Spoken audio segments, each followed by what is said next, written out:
Welcome again to all of our viewers, regardless of where you're watching from. I see that we have viewers from as far as Zambia. Welcome. So, today we're going to have another interesting topic na very timely dahil we are entering 2024 literally in less than 60 days. So we're going to be having a guest who's going to share with us insights on the investment outlook for the Philippines in the coming year. But before I bring him on board, let me give you a brief background of our guest. He's the chairman and CEO of Rampver Financials, which is one of the largest distributors of investment funds in the Philippines. He's also an active entrepreneur with companies and endeavors in multiple industries, like he's the lead independent director for Ayala Land Logistics Holdings Corp, independent director of Ayala Land Inc., and National Reinsurance Corporation, all of which are listed companies in the stock exchange. He's also the chairman of Singapore Life Philippines and the Soldivo Funds, also a director of Esquire Financing, G Exchange, Seedbox Technologies, Seven Tall Trees Events Management, the Culinan Group, Mobile Group Inc., and many other leading companies in different fields.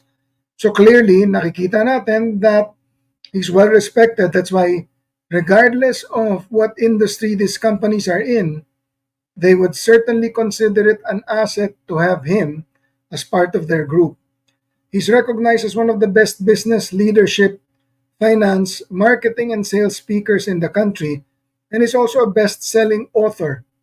Trailblazing success, firing on all cylinders, a financial advisor, and business mentor.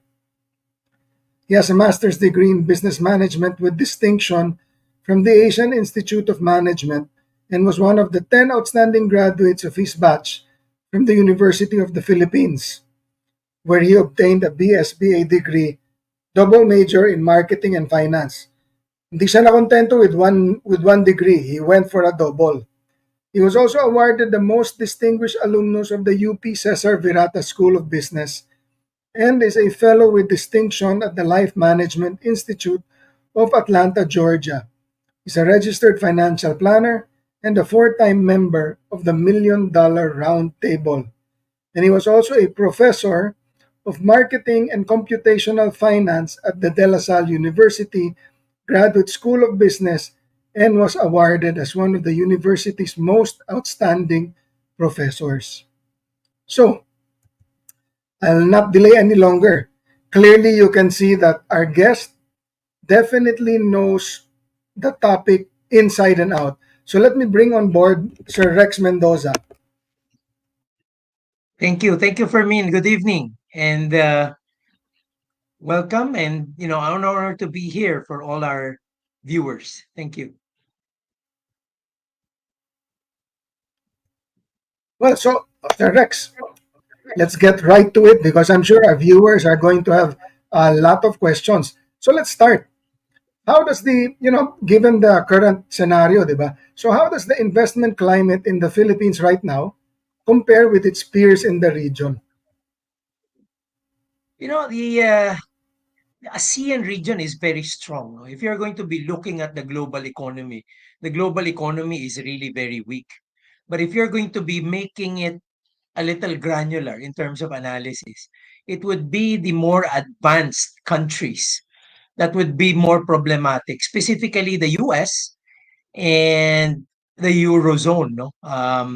Most of them are either very close to a recession, some of them already in recession, and if some countries are growing, maybe anywhere from 1 to 1.5. The US is obviously at that level as well, although the good side to it is that we're probably going to be avoiding a technical recession, at the very least, not for this year. We're not so sure about next year, however. But if you're going to be looking at what geography will bring up global growth, it's actually Asia. And in Asia, it's going to be the ASEAN. So you will see in like overall Asia, the lead economy will be India.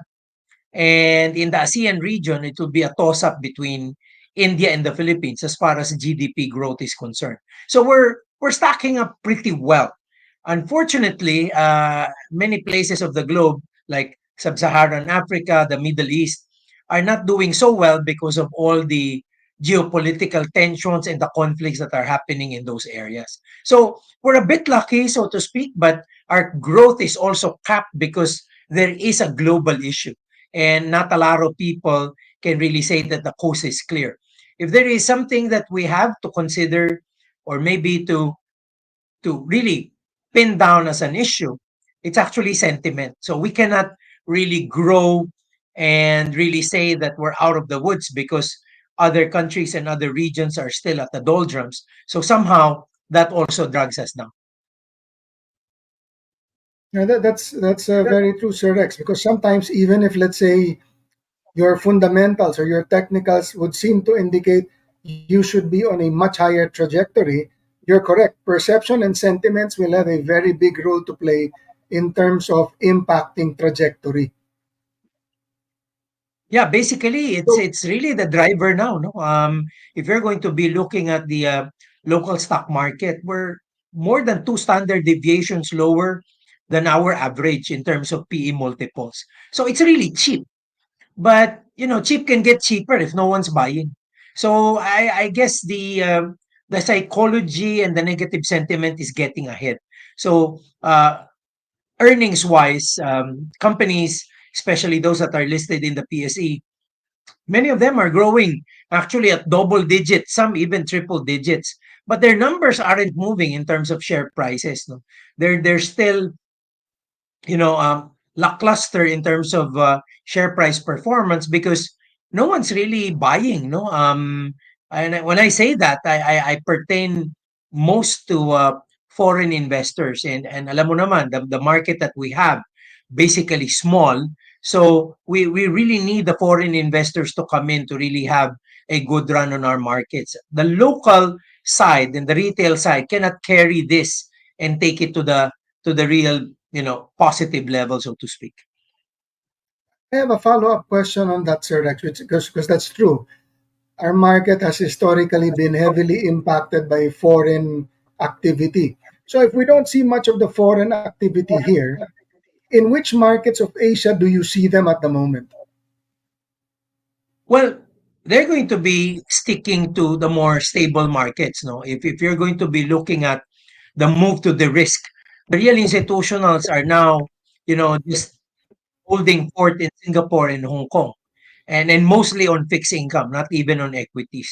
So basically, it's a move towards a lower level of risk. The appetite has gone lower. So countries like the Philippines and Indonesia are not getting too much of the attention. And I guess one thing that's really driving this, as far as I'm concerned, is also the MSCI.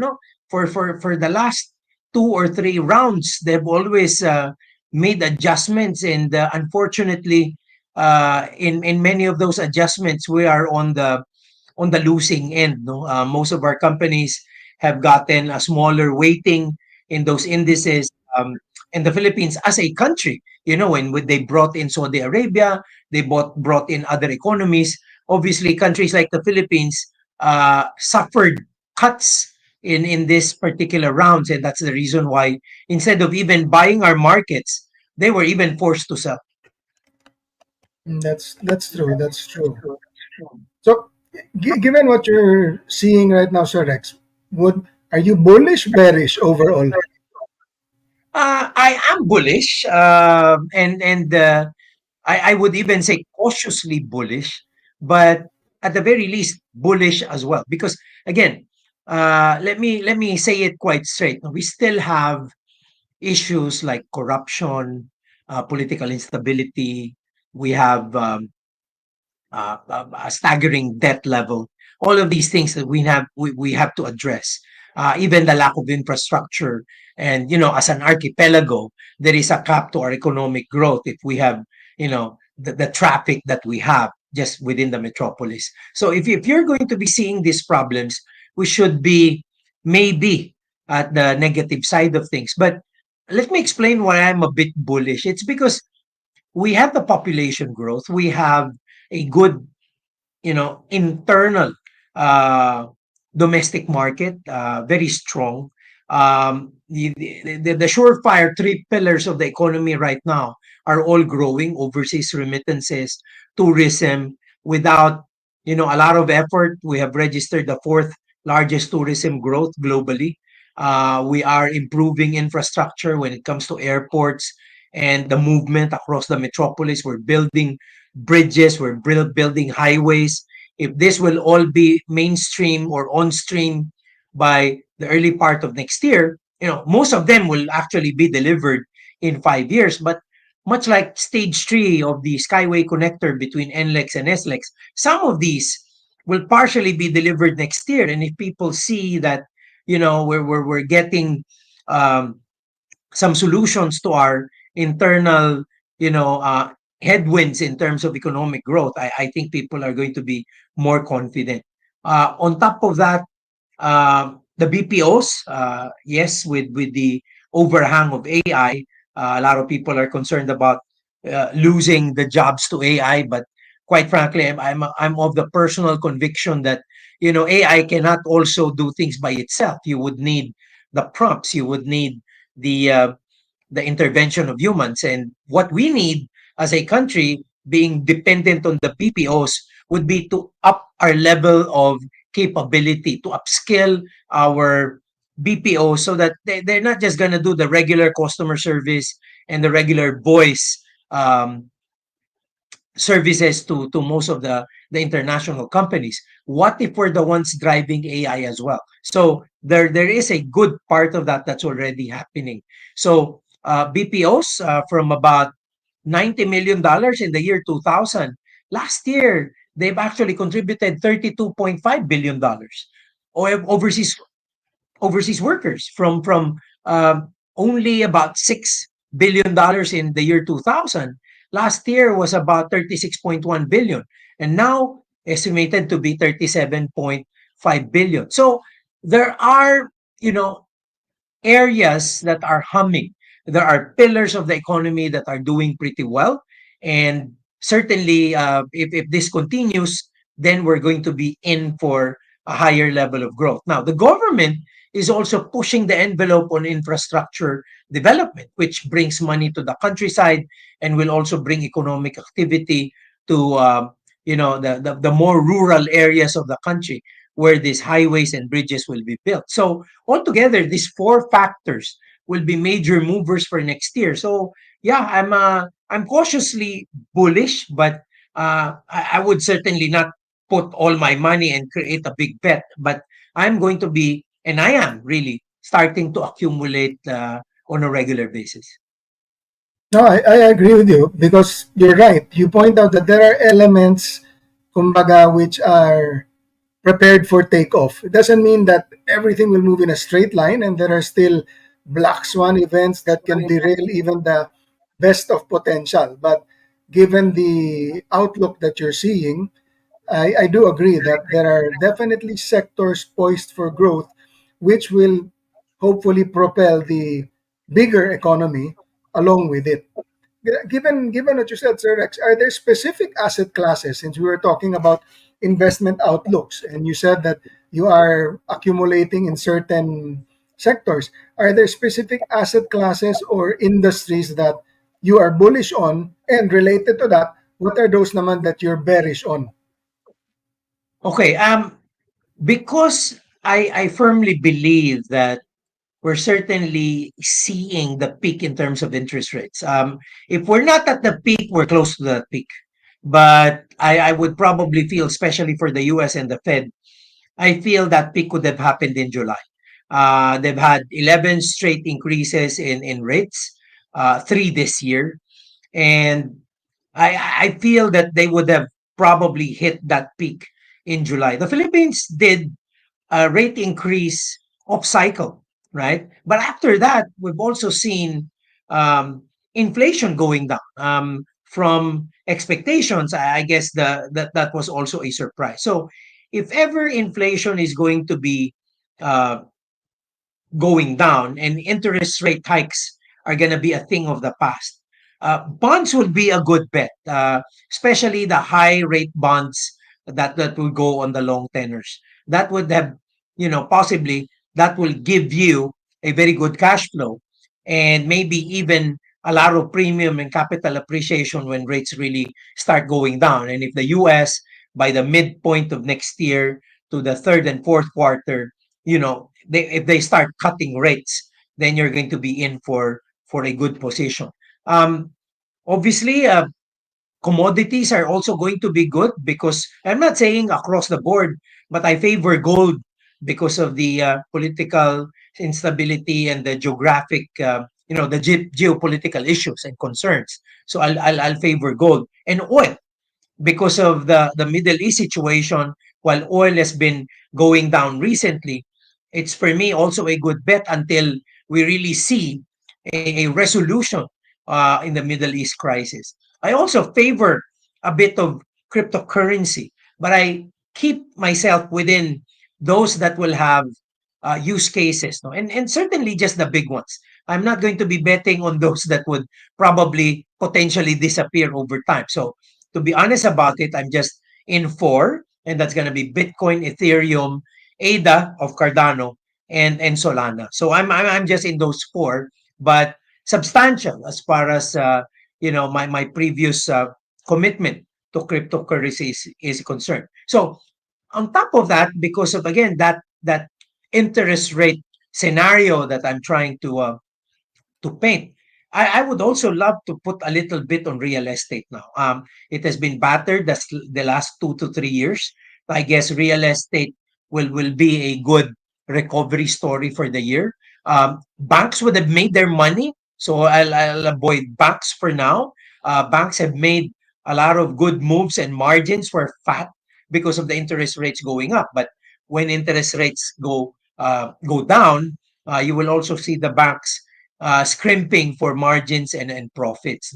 So basically, those in equities, I'm also going to be bullish, but again, very selective on the industries that I have mentioned. No? I particularly like conglomerates, especially those that are involved in automotive, in the things that will really really come back when we really say and feel that we've nicked COVID altogether. So there would be good picks among conglomerates, real estate, and even the commodity and mining related stocks that are hedged on gold as well.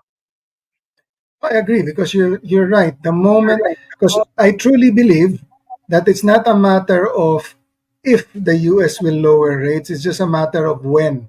And when that does happen, that will now signal a shift back to a risk on profile. So then you can start looking at all these other sectors, which, as you've correctly pointed out, have been negatively impacted by the high interest rate environment. So I certainly agree with that. Given that Yeah. though, so what go ahead. And yeah, I'm going to deal with the second part of your question, like where am I bearish? No, and I'm very bearish towards cash now.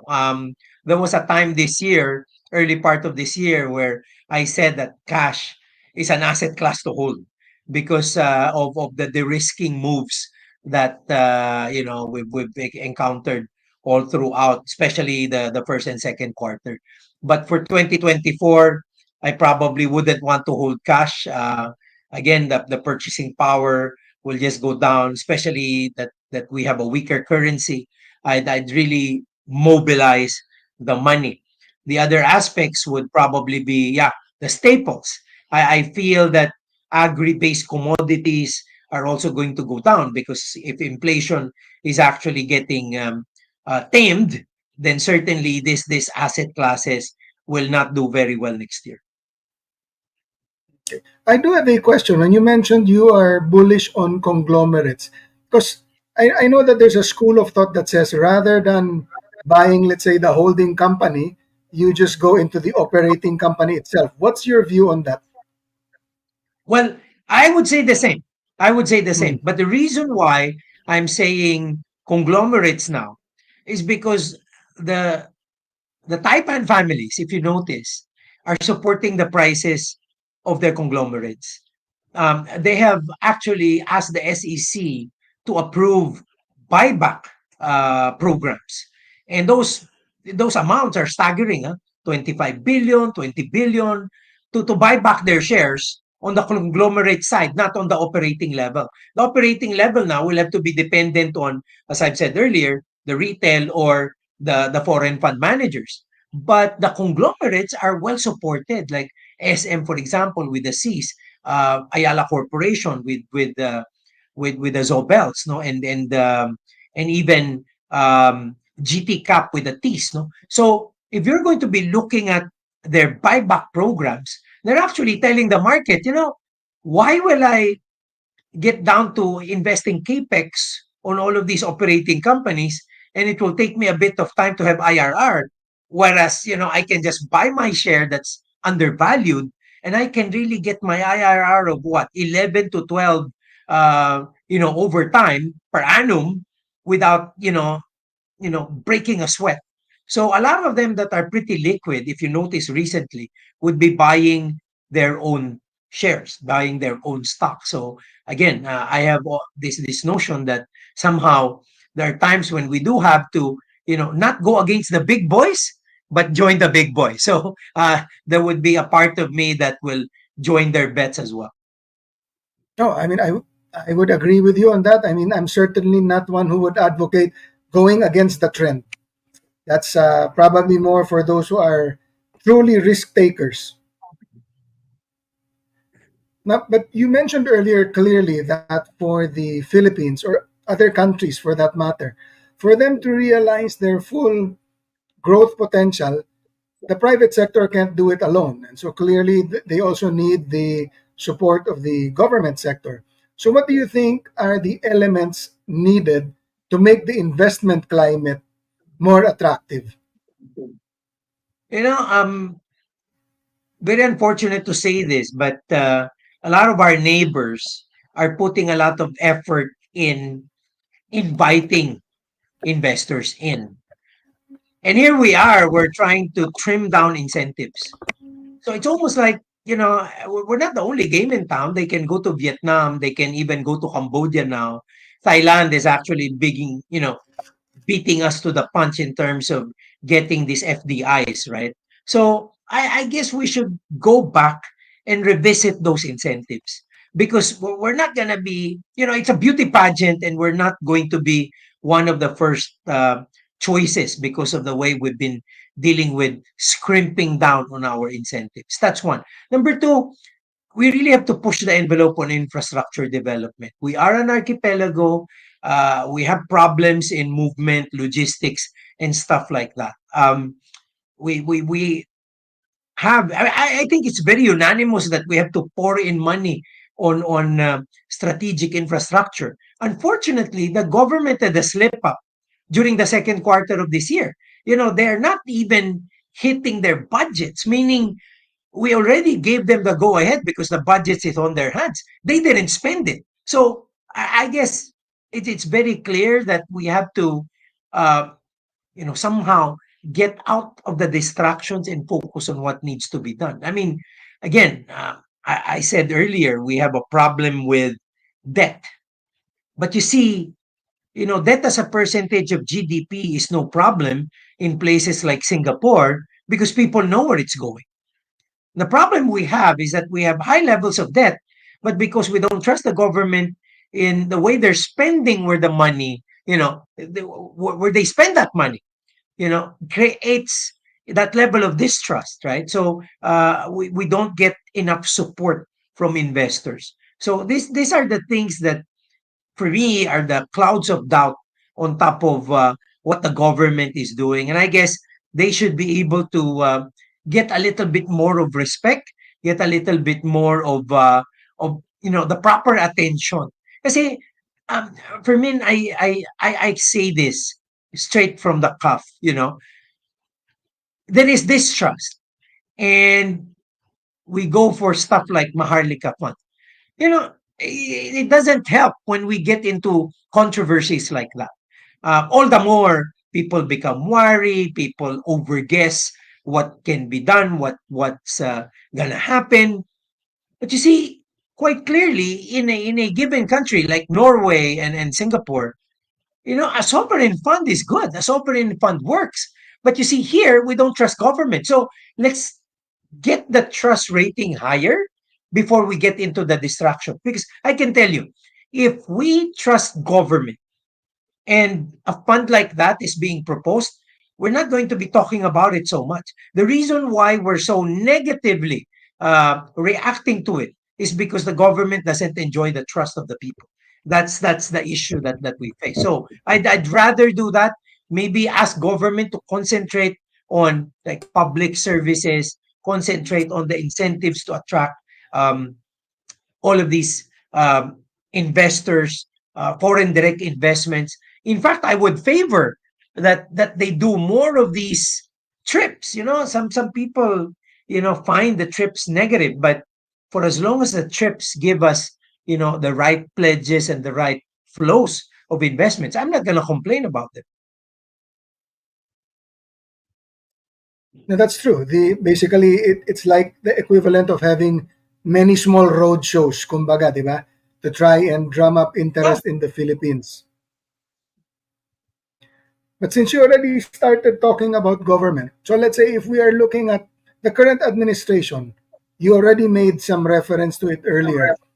What are they doing right and what are they doing wrong? Okay. For me, what are they doing right? They are, especially in the third quarter and hopefully in the fourth, they have gone back to spending. They've gone back to push infrastructure development. If I may cite a lot of the things that are happening just within the metropolis, there are 11 bridges getting built. These are over 8,000, close to 9,000 lineal meters. So the traffic that's really so bad. Think about EDSA. There's there's there's only one thoroughfare, main thoroughfare, and everybody piles up the vehicles on that main thoroughfare. We have eased it up a little bit with the BGC Ortigas interlink. Can you just imagine if we have three or more of that, which we are doing? We're going to be having a subway where we're going to be having roads done, railway within the metropolis. So I would tend to like make people understand if all of these are done and delivered in 3 to 5 years, you can just imagine the price of real estate rising really briskly in the metropolis. Now it's already happening just with the news. Can you imagine if those infrastructure developments get really working, get really delivered, right? So that's one. Second, I think that the government's also doing a very good job in doing those investment roadshows. I know that probably I can say they haven't done enough, but at least they're doing it. I think they're doing it better than the previous administration. But again, there are pluses and minuses when it comes to these things.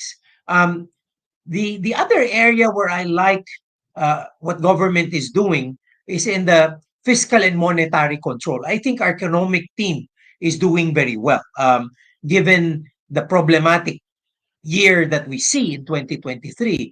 We're not just afloat, we're actually one of the top performers when it comes to growth. So I guess the economic team has done pretty well. I'm not going to say the same for the other agencies that are into bickering, that are, having leaders that are, all out there in the media and then again, creating more distractions than services. So I guess those are the things that the government is doing really, really well. So let's go to the flip side. So that's what they're doing right. What would you say they're doing wrong? Or kumbaga, going back to the term we used, room for improvement. I would like them to stop the bickering. You know, there is a unit team, right? And I was hoping that alliance stays till 2028. I think we all know by 2028 there might be, you know, uh, lines drawn, battle lines drawn.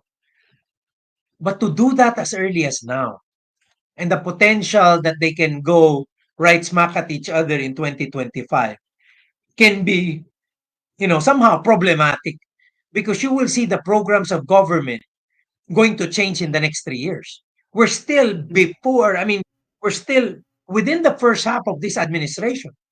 And if you break alliances and get into battle lines being drawn, you will now look at a very problematic execution of programs for the next half of the administration. And what we don't like is to have two camps coming up with, we're not worried about the yellows anymore. The bickering and the real fight will come from within the administration, which, yeah, for me, it can be healthy, but it can be a distraction as well.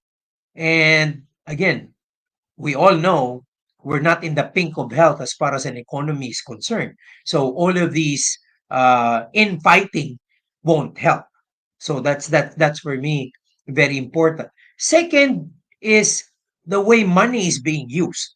As I've said, if it's going to infrastructure, going to public services, then fine.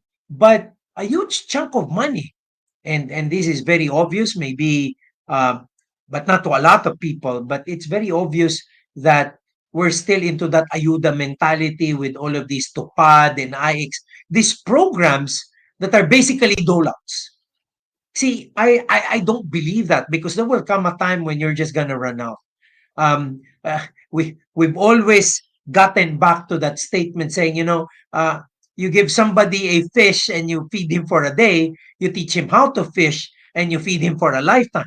See, what's happening is we're giving dolouts, and we're not institutionalizing um, the, the system that will make, our citizenry more productive. And lastly, again, the system of incentives and disincentives. You know, I've recently attended an HSBC forum, and that HSBC forum, fresh from the oven, they showed like wealth that's getting built in Asia. And it's really staggering the kind of wealth that's being built. But most of that coming from the ASEAN.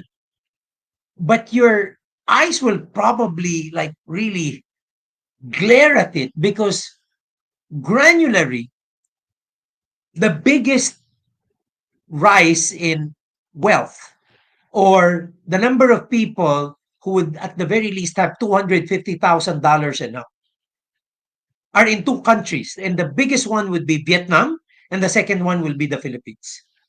That's how it is. And in terms of GDP growth, compare this for the region. Number one is India, and number two is the Philippines again.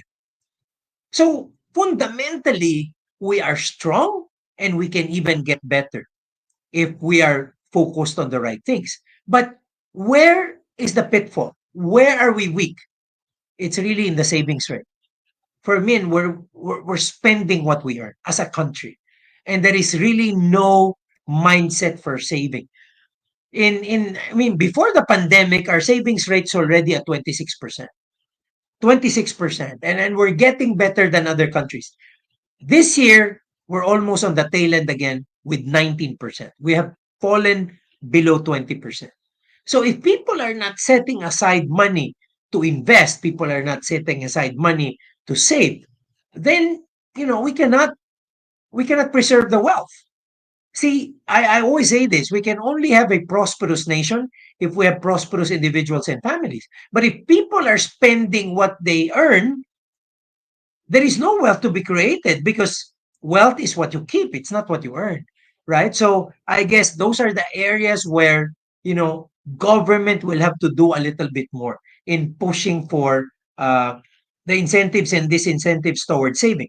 Let me tell you, in early 2000, I was part of this committee that would have pushed for the PERA bill, Personal Equity Retirement Account. It's your 401k and Roth IRA in the US. It's almost like we copied it, right? The BIR took a lot of time to approve it, because they don't want the collection fault. They don't want the collection to diminish. And this is such a great thing because it gives tax breaks to people who will save. Can you imagine? OFWs can save as much as 400,000 a year, and that gives you a tax credit of 20,000. So hindi ka pa nag-uumpisa mag-invest, nakuha mo na yung 20,000. So for 400,000, your real net investment is really, 380. And for a regular local guy working in the Philippines, the limit is 200,000, so your tax credit is 10. Okay? So that plus no taxes on all the investments you make. Whatever investment it is, it's waived. All taxes are waived. And then if you pass it on to your loved ones, estate taxes are also Mm. zero, right? So this is the PERA bill. It has an implementing rule and regulation set of rules and regulations. It's out in the market, but how many accounts have we built up? You know, you're gonna fall off your seat. It's like below 10,000 accounts. Below 10,000 accounts for a country with 110 million population. So no one's saving money for retirement. Everyone's into GSIS and SSS. Why? Because that's forced on you. That is compulsory. Pera is voluntary. And not a lot of people, number one, know it. And for people who even know it, they're not interested to execute on it. Sayang. Sobrang sayang talaga. And well, that's true. And then that's why I'm sure Rampver, companies like Museigen, that's why we like to do these series of podcasts, because one way that you can try and change that mindset is really through financial literacy, so that you can teach people that there is a better way. Because you're right, Yeah, agree the totally. yeah, and so true. That's unfortunate that we have a lot of kumbaga mga one day millionaires, no? Parang may sweldo ka tomorrow, today, bukas ubus na. And they will never keep the money. Yun ang problema. Sabi ko nga, we cannot even call it a Christmas bonus because come October, it's done. It's already spent. They borrowed against it. So it's really sad, but that's the plight that we have. And you're right. Our companies are into this. It's really an advocacy. We really want to educate. But again, for me, look at this. I mean, we're together here. We have viewers, we have audiences. We're probably gonna record this. We'll reach a few more. But you see, Ivana Alawi, naglaba lang 7 million views eh. So a kind of, you know, that's a kind of competition we have for attention. Filipinos love entertainment. They don't like education too much. And that's the reason why somehow it makes you sad, but that doesn't stop you and me. We're going to be doing what we need to do. And, a changed life is just changed life. One at a time, we're still going to be doing it, right? So True. I guess it's a tough grind, but we have to continue. We have to I, make sure that we're consistent in what we do. I agree, and I think, well, part of that is the entertainment is appealing because I suppose even momentarily it helps them forget the situation they're in. But as you pointed out, if they just learned how to try and better themselves so that they can get out of that situation they're in, then they won't have to be relying too much on the entertainment. Diba? I'm not saying there's anything wrong with the entertainment, but clearly, if there are venues out there with which you can educate yourself and improve your position in life, then certainly people should take advantage of that. Iba kasi yung I don't have access. But here nga through shows like this, podcasts like this, we're giving people snippets as to how they can make little changes which will already jumpstart them onto bigger and better things going forward. But you're right. It has to come from them. Kumbaga, we're just here to help them jumpstart the journey. The next step has to be them. But you see, for men, there's no more excuse. Eh. When you and I, sorry for this, when you and I are a lot younger, you have to have millions to start investing in the instruments that we see today. But the market now provides the same opportunity for investing for what? 1,000, 5,000, 10,000. You can start, right? but people still don't. That's the unfortunate side of it.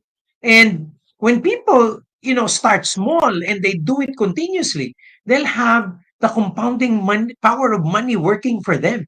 So it really can be done. It's really no excuse. The problem that we have in the general population is really mindset. And especially for men, when we do it for like the regular folk, we notice it. We feel the vibe on the ground. The most difficult side to this is the fact that people have what we call learned helplessness. Wala na akong pag-asa, hanggang dito na lang ako. So, when they think that way, then it's so difficult to bring them up because the hope isn't there. And it's almost like they blame other people. And you know what happens when you play the blame game? You don't give yourself the opportunity to change because you're blaming others for your plight. So I guess that's the reason why what you do is very important. You educate. There is hope because, as I've said, a changed life is a changed life. People don't even have to patronize us or invest in us as long as we change their minds, we empower them, and they make a change for their life, we've done pretty well. And we just have to continuously do it and reach out to more people. So, to our viewers, I'm sure ang dami niyong tutunan. Sir Rex, did you want to share some slides o for part 2 na lang natin yan? Yeah. Well, I was I prepared, or I have slides to show what we've already talked about. Pero maganda nga kung may part 2 tayo, kung talagang may tinatawag na clamor for our audience to get us into a part 2, why not, no?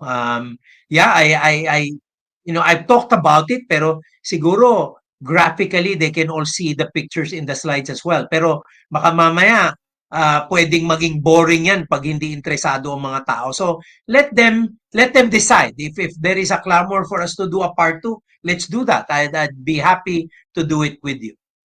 Great.